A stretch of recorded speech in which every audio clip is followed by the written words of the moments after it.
Good morning, and beautiful autumn morning, and my friend and colleague Brad Jersak and I are going to discuss a few of the terms and words that are used in both the Orthodox world and the Western Christian world, but sometimes are understood in quite different ways between the two, and some concepts and ideas that we hear, and when we begin to discuss them, we realize that we have a different idea of what they mean.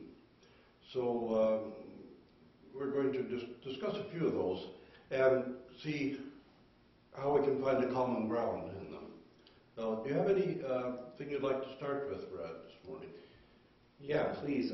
I think one really obvious one where we do have common ground, but on the other hand, I sense that there's a room for learning would be on the topic of grace. Mm-hmm. For evangelicals, grace has often been defined as God's unmerited favor. Mm-hmm. But when I hear you talk about grace, occasionally you've defined it as God's uncreated energies. Mm-hmm. And to me, if you're describing uncreated energies, you must be talking about God Himself, that grace is some kind of experience of God Himself. So what can you tell me about that?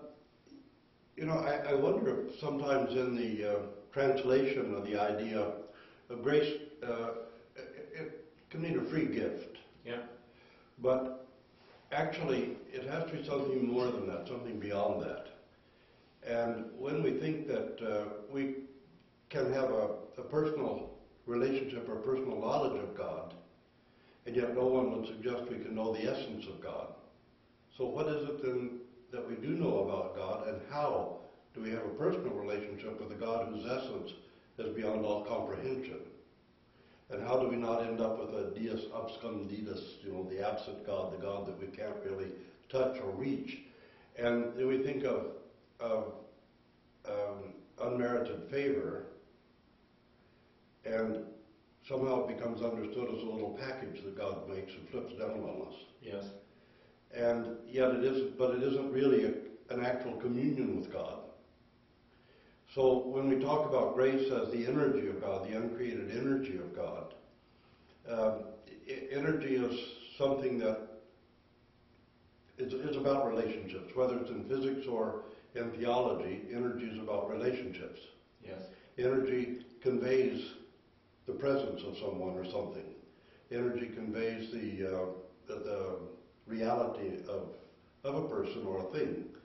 And this is why we understand that grace is actually God's direct communication with us. Mm. That God is sharing something of Himself with us when we talk about grace. So it isn't a little package that He creates as unmerited favor. It's actually the presence of God in our lives, interjecting into our lives itself. And Apostle Paul uses the word energy in the New Testament, I think 26 times. And we might make a whole discussion about that sometime separately. And it's translated out of the Scripture because people weren't really grasping the fullness of what it meant. The only way we could define energy is in terms of relationships.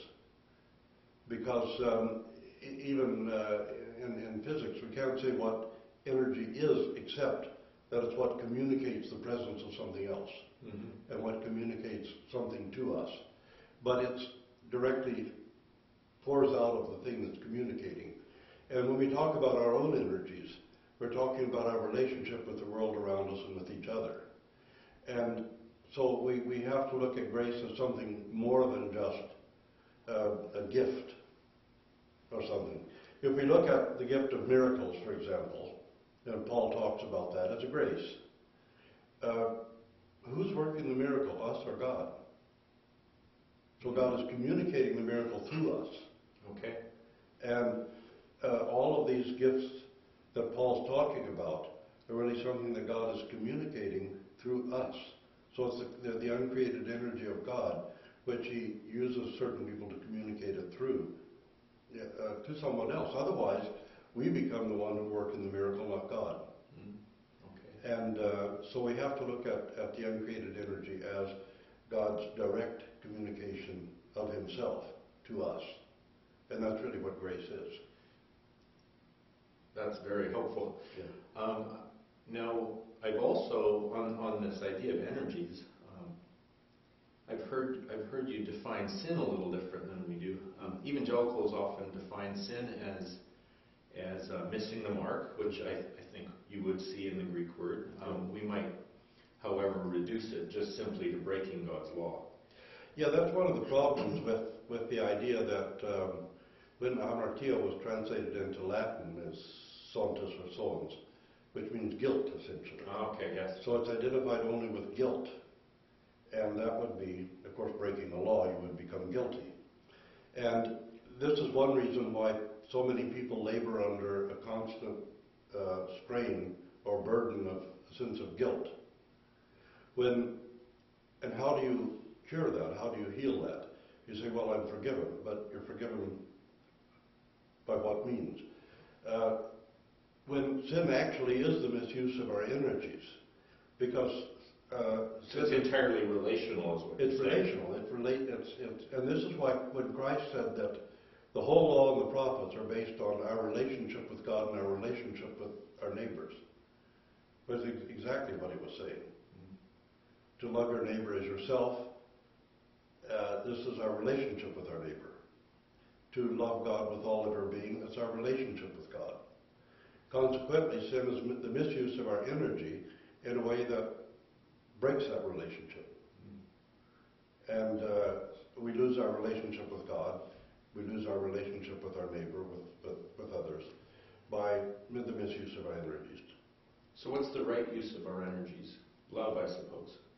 Well, it is. When we talk about love of neighbor, if you love your neighbor as yourself, the only possible way to do that is through empathy.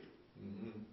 And why did Christ incarnate himself for our salvation, except for his empathy with the suffering of mankind? And he calls upon us to have that same empathy with our neighbor. So if we have real empathy with our neighbor, it guides our relationship with our neighbor. That what makes me grieve makes my neighbor grieve, so why should I want to make my neighbor grieve? What gives me joy gives my neighbor joy, so why should I not rejoice in my neighbor's joy? And this ultimately is about empathy. And empathy ultimately is about co-suffering love. So it's Jesus Christ's empathy with mankind that caused him to take on our nature and heal our fallen human nature. Mm. And it's our empathy with our neighbor that establishes our appropriate relationship with him. So we can be reconciled. Yeah. So we can be reconciled to our neighbor as well as being reconciled to God. And ultimately to be reconciled to ourselves. No, I would, I've grown up in a tradition, and I really appreciate this part of our tradition. I just think there may be more to it. The idea of being saved. And when I look at the New Testament, I do see an aspect of salvation that has to do with my conversion. So, Romans 10:9, if you can confess with your mouth that Jesus is Lord and believe in your heart that God raised him from the dead, you will be saved. Mm. So I often would see that moment in my life of conversion as the time when I was saved. The problem with that, and we as evangelicals are recognizing this now, that we had very much a before and after mentality. We were born again in a particular moment. We're saved in a moment. We would say, I remember the day I was saved. And for someone who has not believed and been baptized, we would be able to say with certitude, they're not saved, so I would know who's in and who's out. And we're recognizing there's more to salvation than this moment of conversion. Now, in the Orthodox Church, I've heard phrases like, well, even your marriage is part of your salvation, or your, the trials that you go through. There's a process involved in this. Yeah.